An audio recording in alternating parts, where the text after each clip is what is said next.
Let us start. The slides are visible? Yeah. Can you see the slide? Hazır sir. So you can start. Audible also. Okay. Then, so I am audible to you. Okay, so let us start today. I will talk about the viral encephalitis. Actually, encephalitis, I am labeling viral because the once we say encephalitis, acute encephalitis, that means we should understand the acute viral encephalitis unless otherwise stated. So that is why. So I am labeling the viral encephalitis. So overview about the viral encephalitis or encephalitis. Now, this encephalitis, this is the acute inflammation of the brain.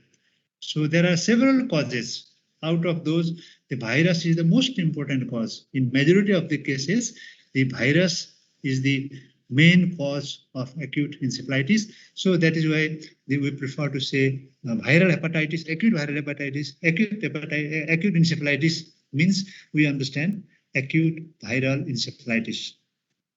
The encephalitis, this presentation may vary. Sometimes it will present like mild flu-like symptoms, signs and symptoms, and such as the fever, headache, and body ache. And sometimes there may not be symptoms at all. Sometimes the flu-like symptoms, they become more severe, and sometimes for those patients, they require consultation and the hospital admission. In some cases, encephalitis, it can be life-threatening.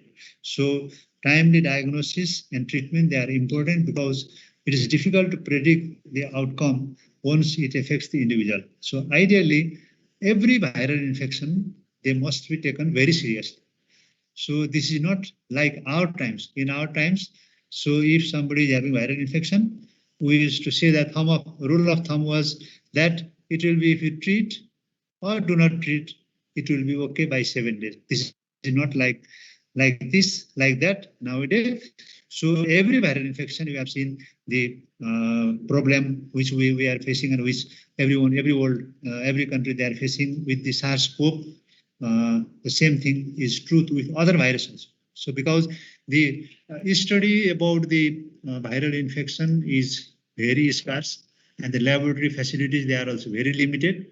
So because of that, our knowledge is also limited about the viral infection as compared to the bacterial infection. So every viral infection, they must be taken very seriously. So let us have a look in epidemiology. Viral encephalitis is a rare condition. Even then, it is of the public health importance worldwide because it is associated with high mortality and morbidity. So because of that, it is very important.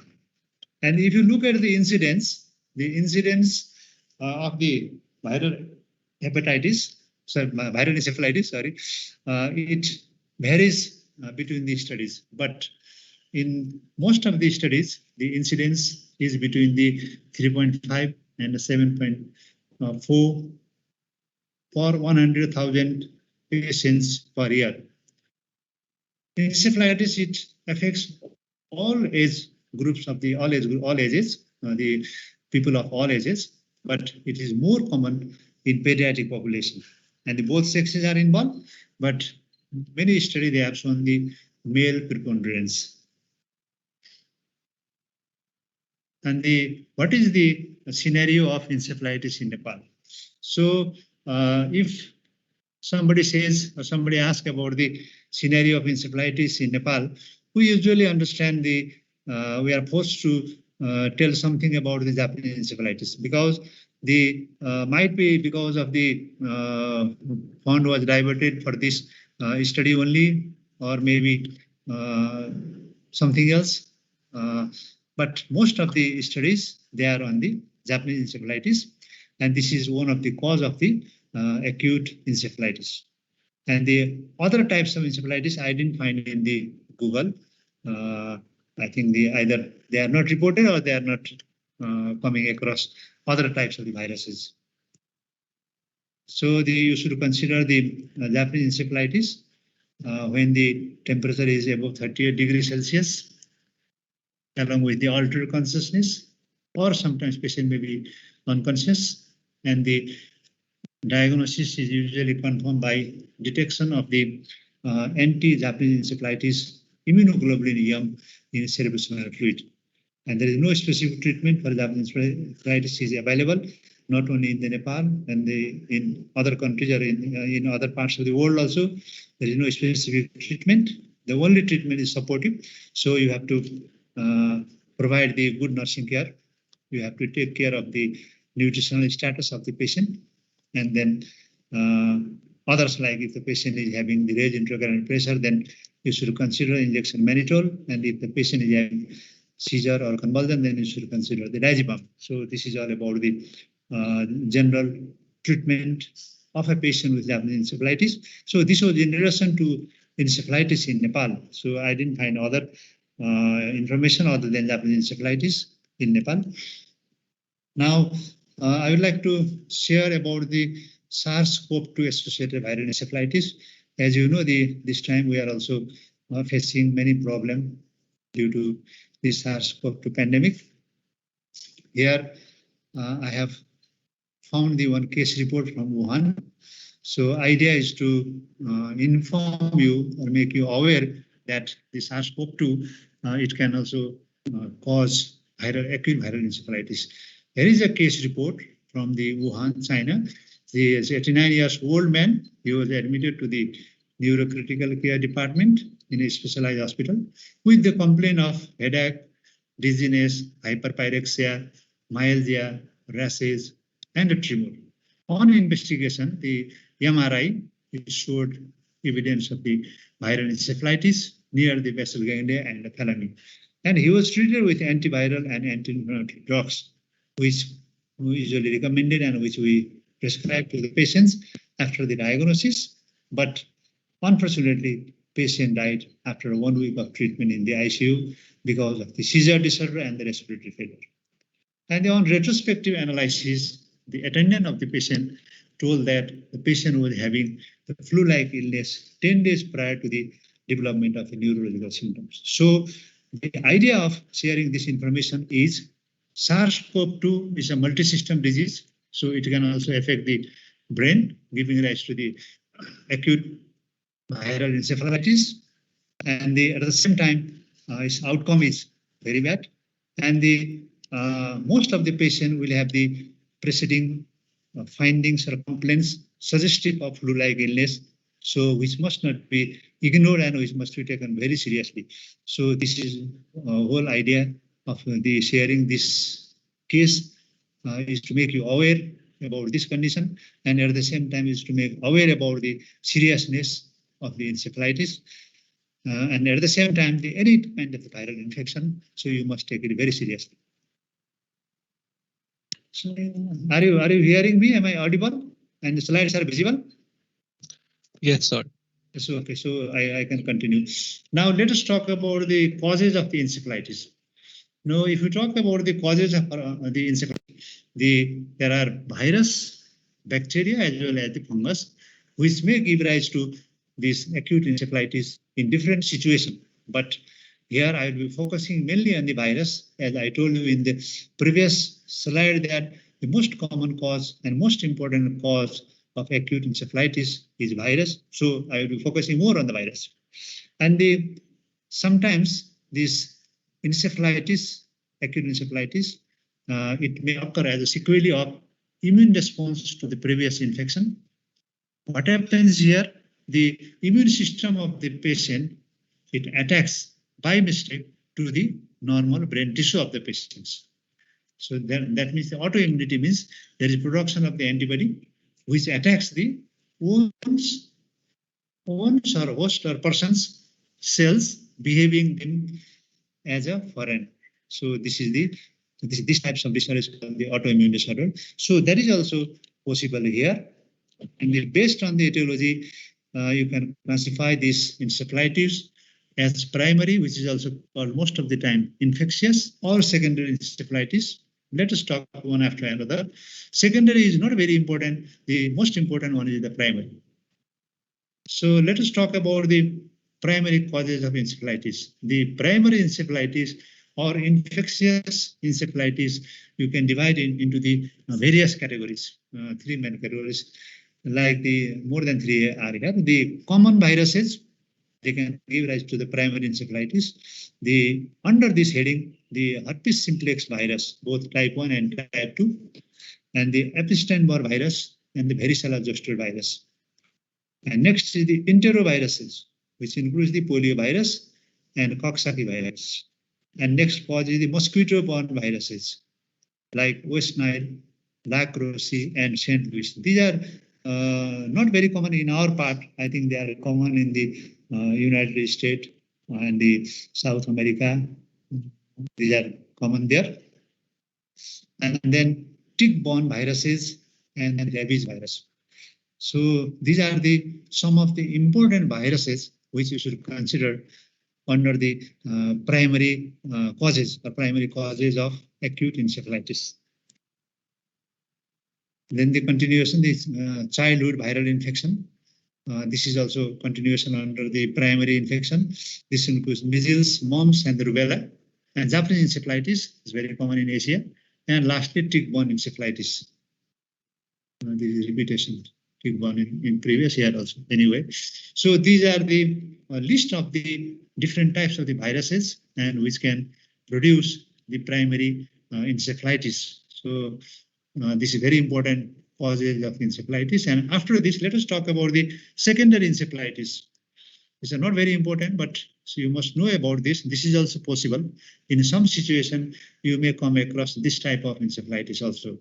So it may occur as a complication of the viral infection. It was mentioned in the earlier slide also.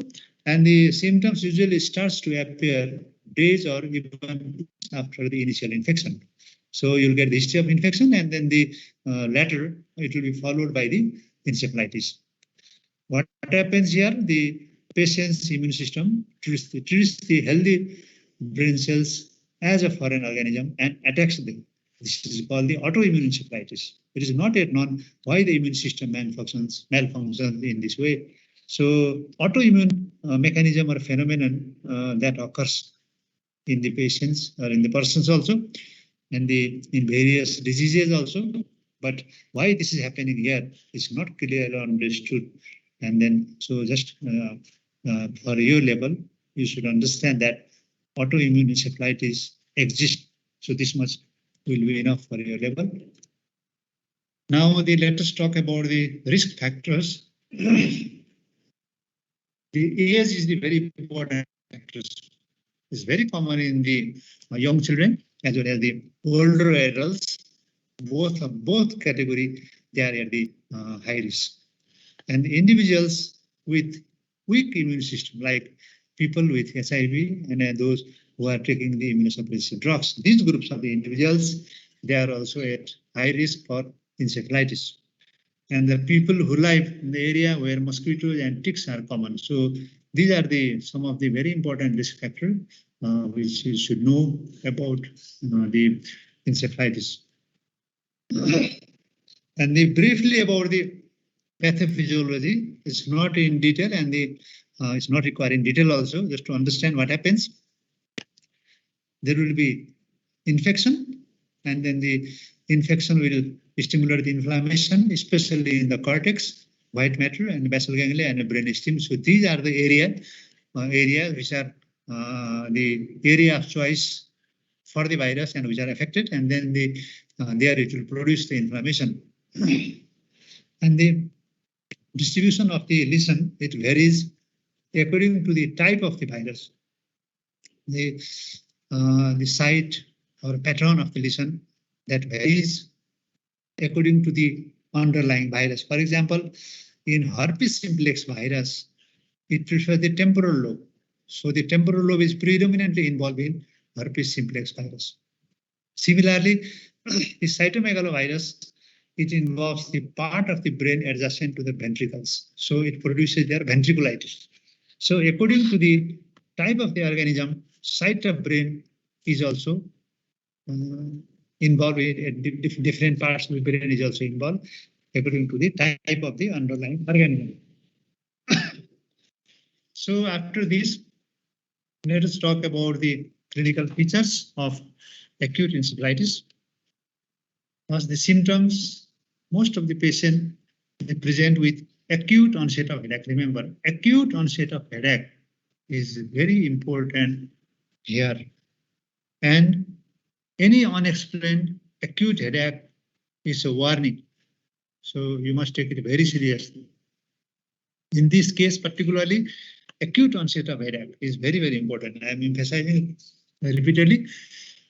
Fever, you may see focal neurological signs like aphasia, hemiplegia, and visual field defects and seizures. So this will be seen in advanced stage. So your aim must be to pick the patient up prior to progressing to the advanced stage of this disease. In more severe cases, the patient may present a coma. In some cases, patient may be aggressive.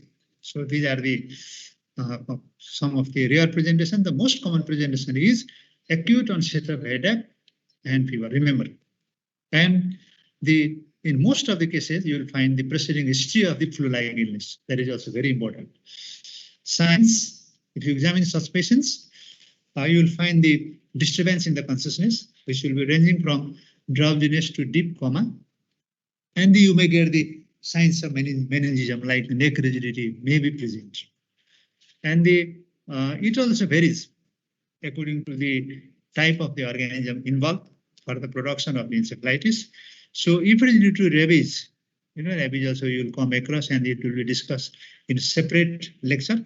So it will produce like hydrophobia, delusion, hallucination, and the cranial vision. This is just an example. Similarly, other viruses also you can produce the a bit different types of manifestation. So you should also be aware about that, because I am mentioning the rabies here because this is very important, and you have got a separate lecture on this. And then in connection to encephalitis also, encephalitis, rabies virus being one of the cause, its presentation is unique as compared to the other viral encephalitis. Now let us talk about the diagnosis. Once we say diagnosis, so diagnosis, this includes the history taking, examination, and investigations. Here, history taking is very important. The patients, they will be unconscious, and then the patient will not be able to tell about the history. But here, the attendant of the patients, and then they will help, they will guide. So if you take history in details, that history will help you to make the provisional diagnosis. Then after that, you should proceed for the examination. And in examination, you will find some of the findings as mentioned in the under the heading science. Now, beside that, the routine investigation ideally is better not to forget. So I have mentioned here also, if you count blood cell, you will see the relative lymphocytosis in acute viral hepatitis.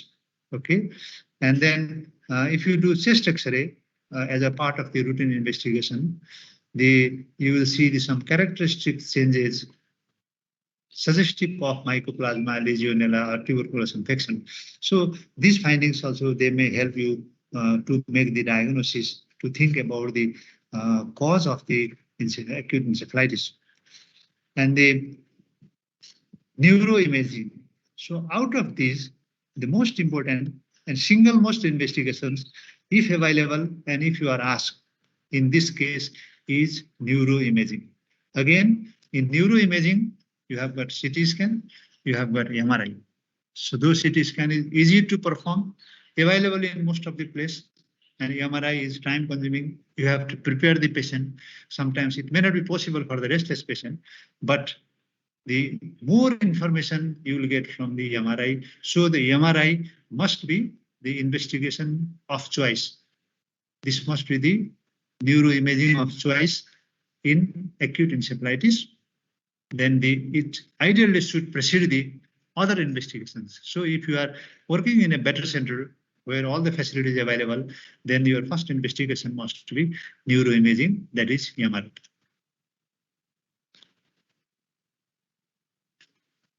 So MRI must be the cranial imaging of choice in acute encephalitis. CT is easy to perform quickly and easily in restless patient, I mentioned earlier, but the characteristic neuroimaging changes that often clues to make the etiology diagnosis of just having this MRI of the brain. You can make the impression, you can make the diagnosis of the etiologic diagnosis of the acute encephalitis. For example, frontotemporal changes. If you see frontotemporal changes, I will show you. I've got another slide where I can show you imaging is there. If there is involvement of the frontotemporal changes, then you can suspect the herpes simplex encephalitis. If there is thalamic hemorrhage, you can suspect Japanese encephalitis. Small hemorrhagic changes and a pathognomic lesion in the limbic system, they are seen in the herpes simplex encephalitis. They are better seen on the MRI. So after this, I will show you, this is the imaging, the MRI scan of the brain from a patient with the encephalitis. See, you know the lobes better than me from my anatomic knowledge. So frontal, temporal, and this occipital. Here you can see on the right side, this area is the density is increased, enhanced area. So increased density you are seeing on the right as well as on the left also it is started.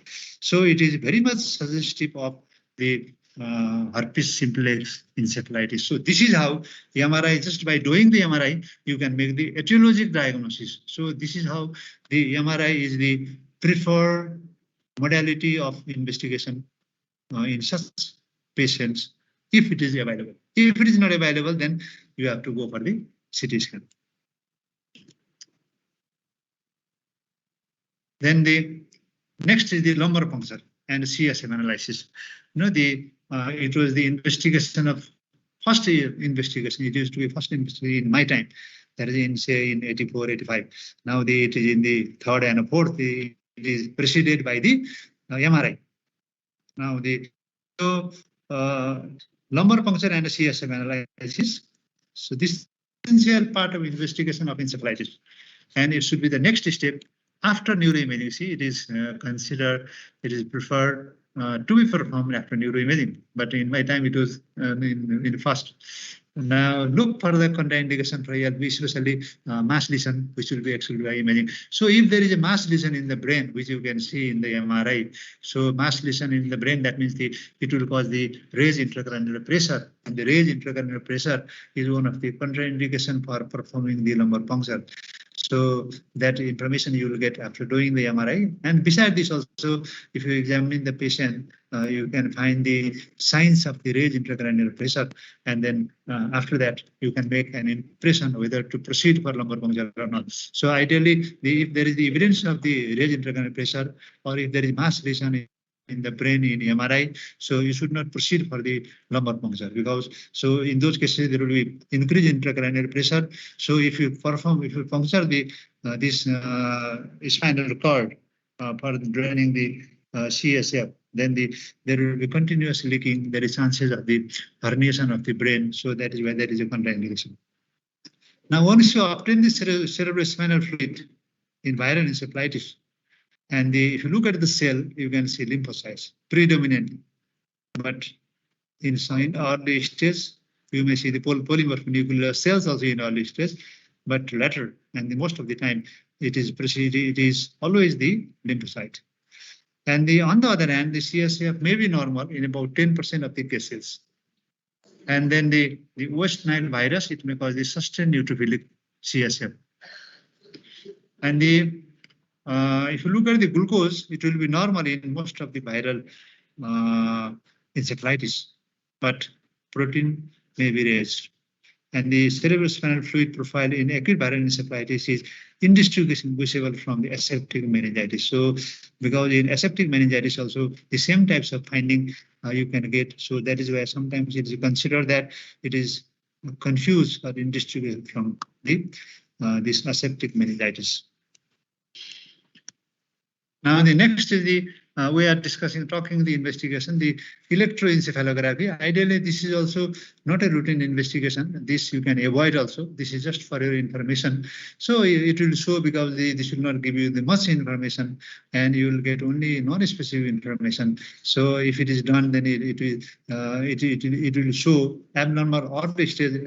So in case of the this herpes simplex encephalitis in orbit stage, you'll see the periodic slow wave activity in the temporal region.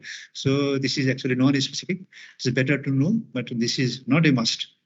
And the next, and the I think last one, is the viral investigation of the CSF fluid, including the PCR. Now you all have understood the importance of the PCR after this SARS-CoV-2 pandemic. And so simply by doing the PCR, you may be able to detect the causative organism in CSF. And beside this, you can also measure the anti-herpes simplex virus antibody in the cerebrospinal fluid, which may be useful for making the diagnosis. But detectable cerebrospinal fluid antibody levels, they develop usually after first week of the illness. Initially, you may not find antibody. So to get the antibody in a good concentration in the CSF, you have to wait at least 1 week, 1 to 2 weeks, you better say. So by doing the virologic investigations in CSF fluid by PCR, you will be able to make able to find the specific type of virus. So this is all about the investigations. I think everyone, you could hear me, and then the slides were visible. Yes. Hello. Yes, sir. Yes, sir. Yes. Okay. I don't know how much you could understand. I don't know. We are coming to the end of today's lecture, and now I will be talking about the treatment. Okay. Actually, if we talk about the treatment of this acute encephalitis, that means viral encephalitis. So in most of the cases, it is herpes simplex encephalitis. So you have to treat with acyclovir. This is available everywhere, 10 milligram per kg body weight, and it should be given intravenous in three divided doses, at least for 2 to 3 weeks, especially 3 weeks for the immunosuppression, 2 to 3 weeks. After the treatment, what is found that the mortality was reduced from 70% to 10%. So the treatment is very much beneficial. Once you are suspecting, and then even you have not confirmed the diagnosis, you are suspecting, there is no harm to prescribe acyclovir. Rather, you will be saving the life of the patient. Treatment should be started early to all the patients suspected of having viral encephalitis. So the same thing is mentioned here. Now, acyclovir is specific and highly effective, but you have to adjust the dose of acyclovir in a patient with the impaired renal function, because of more than 50% of the metabolites of the acyclovir, they are excreted through the kidney in an unchanged form. So that is why the dose adjustment is very important in patient with renal impairment. On the other hand, this is ineffective in cytomegalovirus encephalitis. So that is why the causative diagnosis, etiologic diagnosis is very important for treatment purpose. So if the encephalitis is due to cytomegalovirus, acyclovir will not work.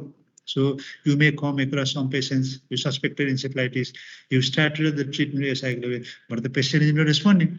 So for that purpose, so you need to have the virologic diagnosis by performing the PCR in the CSF. In this, if it is the cytomegalovirus encephalitis, then you have to combine ideally acyclovir as well as the foscarnet. Newer drugs are also there. So these you can combine if it is the cytomegalovirus. In one slide, I showed you that in Nepal, most of the cases, they are the Japanese encephalitis. So for that, so you need to know the treatment also. And regarding the role of the large dose of the corticosteroid, dexamethasone and methylprednisolone, in the setting of the acute infectious encephalitis is debatable. In most of the time, it is prescribed, but whether it works or it benefits to the patient or not, it is doubtful, and that is why it is debatable. And the study that had evaluated high-dose dexamethasone in Japanese encephalitis found no benefit of steroid therapy. So this is one from the one study where they found it was not so effective. Finding was that dexamethasone was not found effective in Japanese encephalitis. And then supportive therapy for acute encephalitis, especially they must be admitted always, and ideally high care to ICU, and you have to take care of the nutrition, fluid and electrolytes, and they may have the seizure, and that seizure it should be controlled by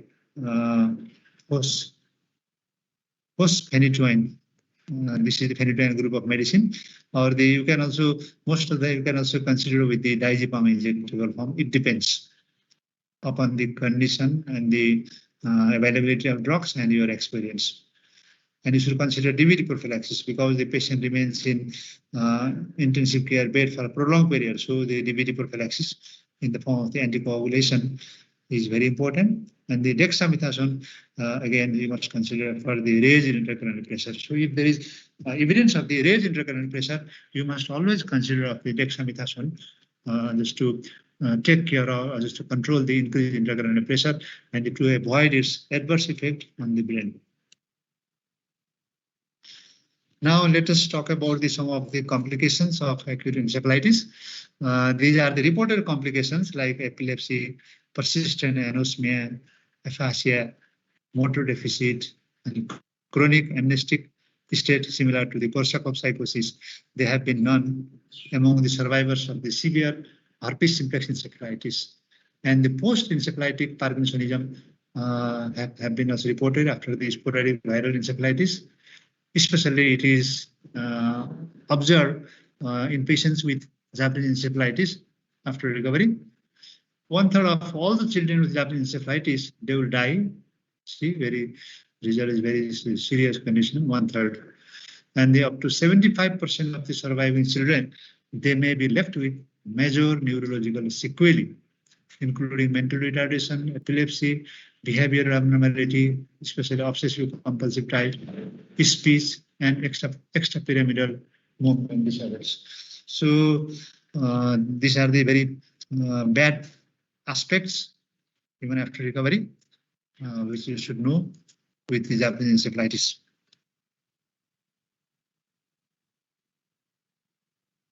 I think this one is the last one regarding the prevention. Some of the viral encephalitis, they may be prevented by immunization, like mumps, measles, rubella, Japanese encephalitis, and rabies. These you can prevent these simply by vaccination. So this is very important. So for this also, awareness is very important among the patients, among the persons. And then next important is the adequate vector control and environmental sanitations. They are essential to prevent the large outbreak of the arboviral encephalitis such as Japanese encephalitis. So this is very important, like control of the mosquito in this case is very important. Even ticks, they are also very important.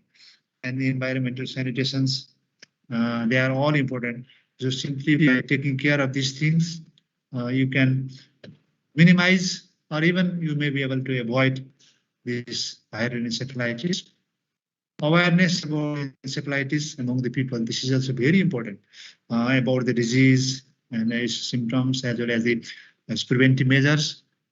This is very important. So for the same, there is a World Encephalitis Day, which is celebrated on 22nd February. This is very mistake, 22nd February. And every year they used to celebrate, and it has reached to 186 million people through the media. That's good. They have access to 186 million people. So this is how. So they share the information. They are making the people aware about the encephalitis. So the same thing is required in our practice also.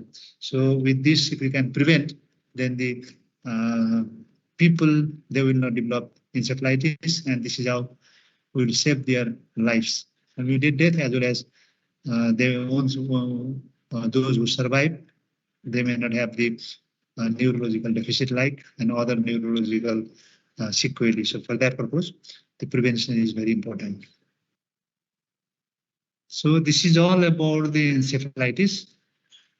Okay, then. So I have to stop here. Okay.